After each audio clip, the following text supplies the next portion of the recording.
Yo, Still Mills, what's the deal, man? I gotta go pick up my grandfather. My mom and pops is bringing Jubu Smith in the town. They throwing a little function for him, or, not for him, but they're throwing a function that he's performing at my little Rello. Y'all may know Daydream. He was on The Voice. He performed on The Voice with Uncle Snoop Dogg and all them, and he's from the city. That's my little Rello. So they're all coming out here to rock the house. So that's what I'm heading to do right now. I gotta watch the door, sell some candy, whatever the fuck they want me to do.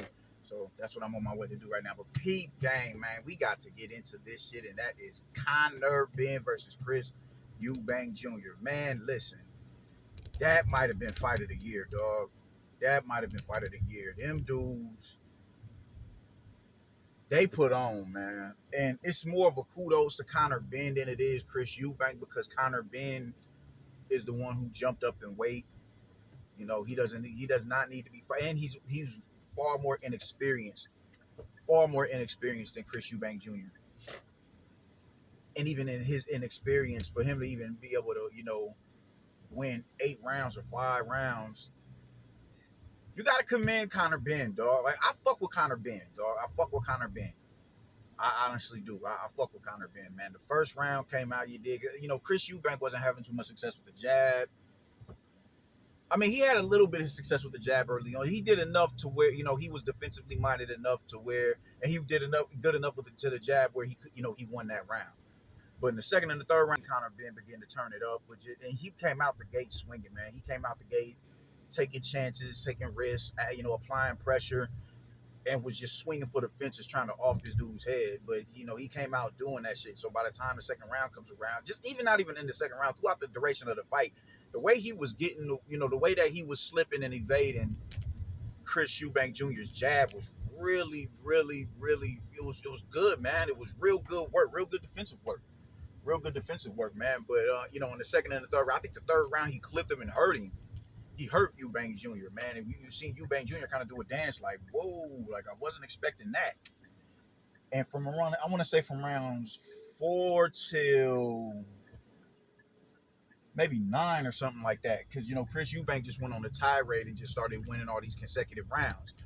And it was just him, his experience playing a factor, man. Him just shooting, sharp shooting, stepping, taking a half step back, putting the straight shots down the middle, putting the uppercut at a range where you're not necessarily, supposed to throw an uppercut from.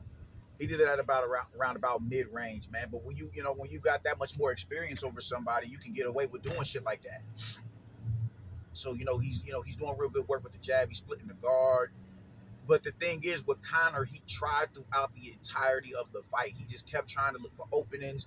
He kept applying the pressure, and even in the exchanges, he was winning sometime, man. But he would lose in them. He was losing in them as well. But these is rounds that are favoring Chris Eubank Jr. because he's just doing the better work with the countering, and he's dictating the distance between him and Conor. Man, he was just doing really good work. And you just seen the experience play in his favor, man. But by the time the 9th, 10th, 11th, 12th round came around, that's when you really started to see Conor Ben step it up again. That's when you started to really see him land big. That's when you started seeing him landing the body shots. You started seeing him landing the body shot and just shoe shining, sitting there shoe shining, setting shit up. And by this time, it was just trade offs between the two of them, man. And I think he hurt. I forget what round he hurt him again, but he hurt him again. He clipped him with a shot. He clipped him with a big left hook. They were both countering effectively, man. It's just down the stretch. I think Chris Eubank Jr. just, Conor Ben started to gas, and you see Chris Eubank Jr. just really start to, get a little bit more of a rhythm, or just to, retake the round. Not necessarily in dominant fashion. He would outland him, he'd outscore him, but it wasn't nothing emphatic. It was just scoring shots. You dig? And that is what won him the fight. That's what won him the fight, man. But I don't see how anybody can hate Conor Ben, dog. Like, this was a grudge match. It was everything you expected in a grudge match. It was fighting, dog. Like, it wasn't so much. Even through the setups and working the jab and maintaining distance, them dudes was in there brawling. Them niggas was brawling, dog. Like, it wasn't a It was more of a brawl than a boxing match, and that is the type of fights that we need to see. That was possibly fight of the year. Them niggas was brawling, dog. Them niggas was brawling. I don't see how anybody could walk away from that fight saying, yo, that was a bullshit fight right there. That was good work. That was good work. Now, up going into that fight, I thought Conor would win the fight because of how bad Chris Eubank Jr. looked. He looked terrible yesterday at the weigh-ins, man. He looked, that dude looked like a ghost, man. He looked like straight out of Thriller. He looked straight out of Thriller, man. And Conor Ben, he filled out well. He didn't look drained. And his confidence was just through the roof, man. That dude got busy in there, bro. So I was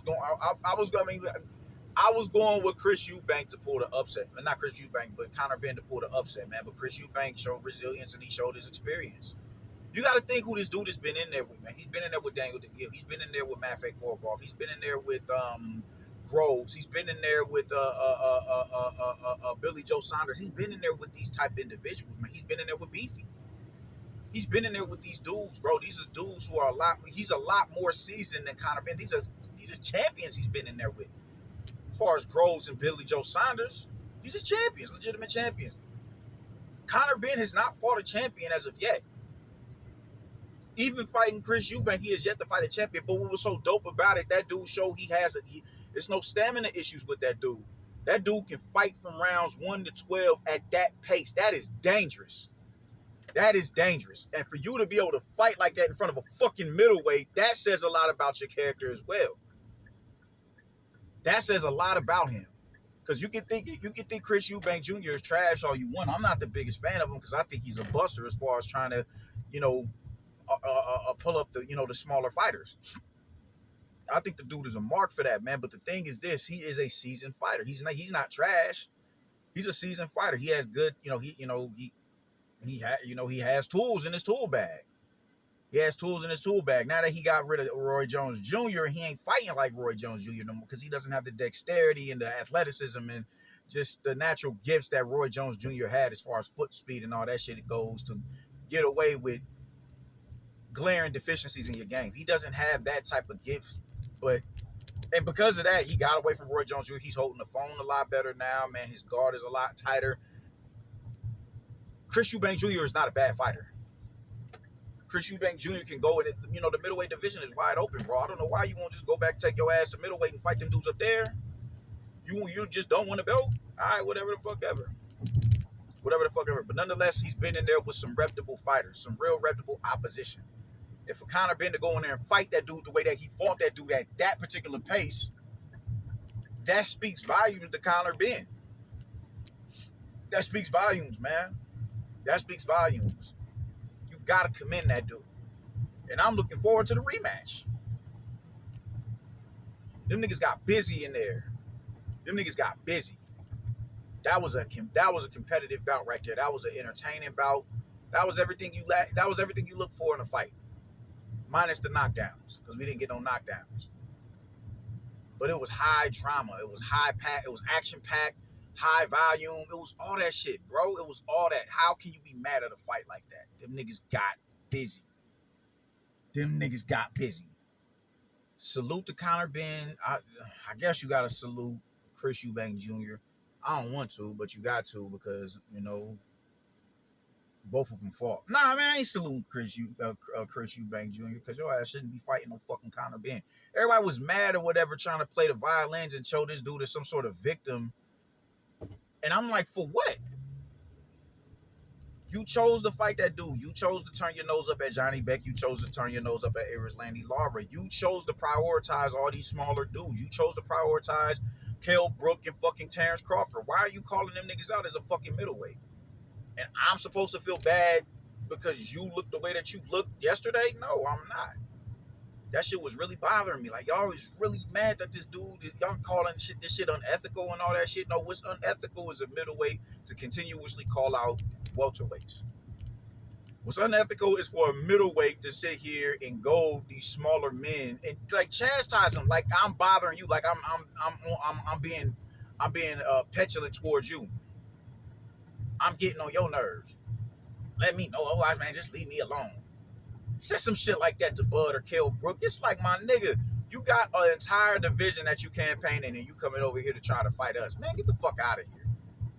And then do that sucker shit you did with Beefy. Oh, I might use 25%. All that goofy shit. And then when there got knocked out, bro, that was oh man, that was one of the highlights of my life, seeing that shit. So no, I'm not about to salute Chris Eubank Jr. I can't salute him. I refuse to salute him. That dude is a buster. But he's a good fighter. I gotta be real. He's a good fighter. And I think he did win the fight, but Conor Benn is a dog. And I like that Conor Benn, this dude, like, that nigga got a chip on his shoulder.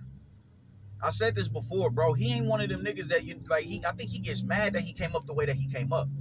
Not saying that he's mad because I don't know what this what Nigel's financial status is or nothing like that, man. But usually people who are in the public eye like that, just your dad is a more notable member in society. Usually, just on the outside looking in, that comes with some sort of prestige or in our mind, you come from money to a certain degree. So I don't know. He could have come from money, or they could have just lived a modest lifestyle.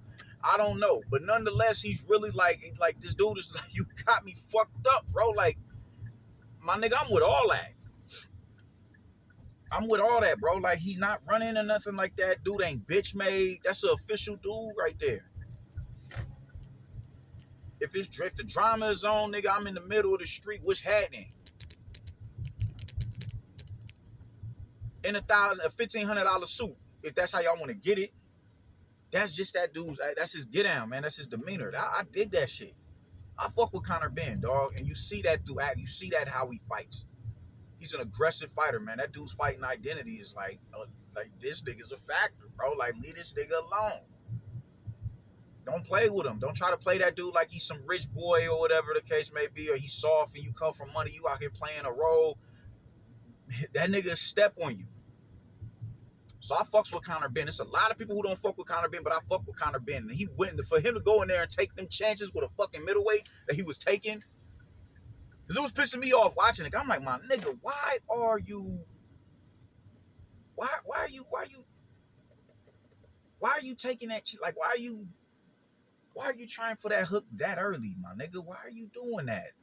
I don't think you should be doing that this early. With the dude, he's a lot more seasoned than you, brother. Like, why are you going for that shot this early? But it was paying dividends, man. Later on, deep in the fight, them lead left hooks, it's paying dividends, man. Like, hey, yo, I fucks with Conor, man. I fucks with Conor. Salute, my dude. Deuces.